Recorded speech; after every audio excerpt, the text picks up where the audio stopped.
하나님을 볼 수만 있다면 더 분명히 믿을 것 같은데 보이지 않는 하나님, 그럼에도 불구하고 나를 보시는 하나님을 믿습니다.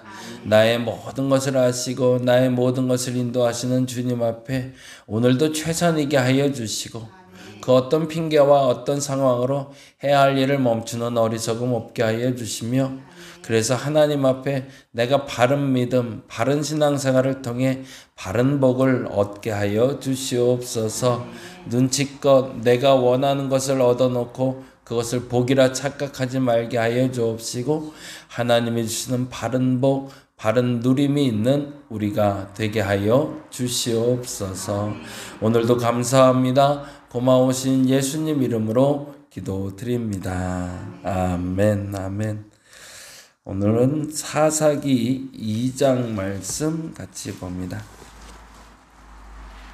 사사기 2장 1절에서 5절까지. 사사기 구약성경 362페이지 여간에 있습니다. 사사기 2장 1절에서 5절까지 우리 같이 한 목소리로 읽도록 하겠습니다.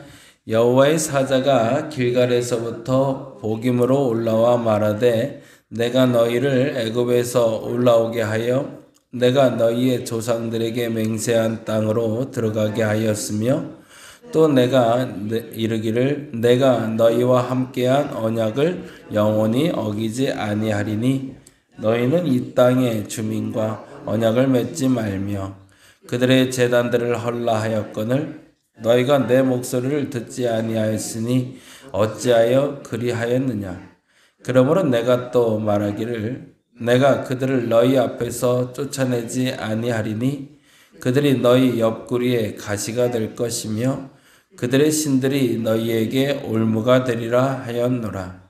여호와의 사자가 이스라엘 모든 자손에게 이 말씀을 이르매 백성이 소리를 높여 운지라. 그러므로 그곳을 이름하여 보김이라 하고 그들이 거기서 여호와께 제사를 드렸더라. 아멘, 아멘. 사사기는 말 그대로 사사들에 대한 이야기를 기록한 건데요. 이 사사들은 군사적으로나 사법적인 권한을 갖는 사람들입니다. 지금 말로는 지도자처럼 얘기하는데 지도자가 아니라 판관이라는 단어를 썼는데 판단하고 재판하는 사람들이라는 뜻을 가진 것이 사사입니다. 그리고 매우 중요한 건 사사들은 상시 그 지도력을 발휘했던 사람들이 아니라 비상시, 가끔, 아주 가끔. 그런데 그 지역도 다양하게 처음엔 남부, 그 다음에 북부, 그 다음에 중부, 동부, 그리고 중부와 북부, 그리고 해안까지 이르는 전반적인 지역에서 사사들이 나타나고 있습니다. 그래서 사사들의 위치와 그 지파는 굉장히 다양하게 나타나고 있다는 것을 봐도 이것이 세습 권력이 아니라라는 것을 알려줄 수 있고요. 그리고 비상시에 하나님이 당신의 뜻대로 부른 사람들을 세워서 만들어낸 조직이 사사였다라는 걸 알게 되죠. 그만큼 하나님 우선으로 세워진 지도자가 사사 시대입니다. 그래서 저는 개인적으로 이 시대가 가장 이스라엘 시대 중엔 완벽한 시대라고 저는 얘기를 해요. 저만 그렇게 얘기하는 것 같아요. 다른 사람들은 가장 타락했던 시기라고 말하기도 하는데 그 이유를 왕이 없기 때문이라고 얘기하지만 사실은 왕이 없기 때문에 가장 완벽한 시기인 거죠. 왕이 없어도 세상이 돌아가는 시기, 왕이 없어도 세상이 통치되는 시기, 그 기준이 하나님이기 때문에 가능했던 시기를 말하는 게 바로 사사 시대이기 때문에 그렇습니다. 그리고 사사들은 문제를 해결하고 나면 그 즉시 사라지진 않지만 30년이나 40년의 그의 생애 동안의 통치 기간을 끝내고 나면 또다시 제자리로 돌아가는 이스라엘을 만나게 되죠. 그래서 그러한 모습들을 보면 오히려 어찌 보면 교회의 가장 건강한 모습은 사사기에서 발휘되지 않나라는 생각을 합니다. 그래서 장기적으로 저희 교회도 어떤 공동체의 운영 규칙을 만들고 또는 지도자를 만들 때도 동일한 원칙이었으면 좋겠습니다. 한 사람이 영원한 권력을 갖는 것은 타락하기에 아주 좋은 조건이기 때문에 그렇습니다. 그래서 한 사람에게 모든 권력이 집중되지 않고 한 사람에게 모든 것이, 모든 시간이, 모든 권력이 하나로 뭉쳐지지 않았을 때 오히려 건강한 공동체가 만들어질 수 있다는 거죠. 그래서 12지파의 지도자들이 모이고 48개로 흩어져 있는 레위인들이 각 지역에서 그 나라의 그리고 그 국민들의 기준을 도덕적으로나 종교적으로 세워줬던 것이 오히려 사사기에 매우 중요한 요소였습니다. 근데 문제는 지금같이 말씀드린 대로 시스템은 완벽했지만 그러나 그의 사는 모습, 그 시스템을 운영하는 방식에서는 그들이 자꾸 원칙을 어겼다는 게 문제가 되죠. 만일에 그 시스템의 원칙대로 그대로 유지가 됐다면 사사시대는 평온했을 겁니다. 왜냐하면 하나님이 직접 치리하는 시대였기 때문에 그렇습니다. 그런데 그들이 잘못하고 있다라는 이야기를 1장부터 이렇게 시작을 하고 있습니다. 1장 19절을 한번 보죠. 1장 19절 18절부터 한번 보겠습니다. 18절 19절 1장 18절 19절 같이 읽겠습니다. 유다가 또 가사 및 그 지역과 에스글론 및 그 지역과 에그론 및 그 지역을 점령하였고, 그 다음에 중요한 얘기가 나오네요. 19절 읽어봅니다.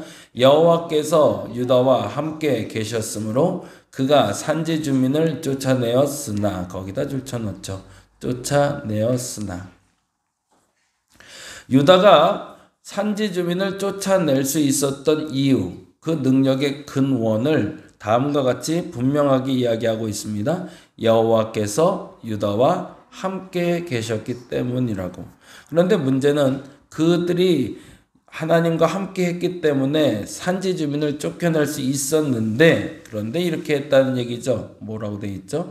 골짜기의 주민들은 찰병거가 있으므로 그들을 쫓아내지 못하였고, 찰병거가 있으므로 거기다도 줄쳐놓죠. 쫓아내지 못한 이유가 나오죠. 찰병거가 있기 때문에. 다른 말로 하면 하나님이 함께 계시면 찰병거가 있던, 돌을 들고 있던, 망치를 들고 있던 쫓겨날 수 있었는데 그들은 또 조건부 순종을 하고 있다라는 얘기입니다. 저와 여러분에게도 그러한 어리석음이 없었으면 좋겠습니다. 사사시대가 온전할 수 있었던 이유는 하나님께 전적 순종이었습니다. 그것을 배운 게 여호수아였죠. 그래서 그 전적 순종의 시작점이 길갈에서 할례를 행하는 거였죠. 만일에 전쟁터에 나가는 군사들에게 할례를 행했다는 것이 밝혀졌다면 전멸할 수 있는 상황에서도 그들은 절대 순종합니다. 여리고 성도 마찬가지였습니다. 그들의 절대 순종을 통해서 하나님이 그 전쟁을 이기게 하셨음을 그들은 경험합니다. 그리고 절대 순종함으로 31개의 지역을 점령할 수 있었음을 그들이 눈으로 봤고 그들이 직접 체험했지만 결국에 그들은 조건부 순종을 통해서 그들이 해야 될 일을 완성해내지 못했다는 거죠. 또 하나, 유다뿐만 아니라 다른 지파도 그렇다고 이야기합니다. 그러면서 28절부터 이렇게 볼까요? 근데 그 이유가 이렇게 되어 있습니다. 같이 한번 볼까요? 28절 같이 한번 보겠습니다. 이스라엘이 강성한 후에야 가나안 족속에게 노역을 시켰고 다 쫓아내지 아니하였더라. 이게 무슨 말일까요? 27절에 보니 이렇게 되어 있네요. 므낫세가 벳스안과 그에 딸린 마을들의 주민과 다하나과 그에 딸린 마을들의 주민과 돌과 그에 딸린 마을들의 주민과 이블라함과 그에 딸린 마을들의 주민과 무기또와 그에 딸린 마을들의 주민들을 쫓아내지 못하매 라고 되어 있어요. 이 말이 굉장히 중요한데요. 이 지역에 있는 지도자들은 이미 전멸된 상태거든요. 그러면 이 마을 주민들 중에 대항할 사람들이 없어요. 그러다 보니까 그들을 쫓아내지 않고 이들을 노예로 써야겠다라고 생각했던 거죠. 자기의 필요에서 역시 조건부 순종을 하고 있었던 겁니다. 그러자 가나안 족속이 결심하고 그 땅에 안 나가기로 결심을 합니다. 그리고 얼마 지나지 않아 바로 그들을 노역을 시킨 것이 아니라 이스라엘의 강성한 후에야 그들을 노역을 시켰다고 얘기합니다. 그리고 나서 29절도 동일하게 얘기합니다. 에브라임이 게셀에 거주하는 가나안 족속을 쫓아내지 못했다고 되어 있고요. 스불론도 마찬가지고요. 31절에 아셀도 마찬가지인데, 그리고 34절에 보면 조금 더 당황스러운 상황이 벌어집니다. 34절 볼까요? 같이 읽어봅니다. 아모리 족속이 단 자손을 산지로 몰아넣고 골짜기에 내려오기를 용납하지 아니함. 어떤 일이 벌어진 걸까요? 단은 거꾸로 공격당해서 땅을 빼앗겼다는 얘기입니다. 왜? 조건부 순종이라는 거죠. 너희들이 순종하지 아니함으로 너희들이 쫓아내지 아니한 사람들이 너희와 거주하게 되었고, 뿐만 아니라 이제는 너희들이 그들에게도 질 수 있다 라고 이야기하시는 거죠.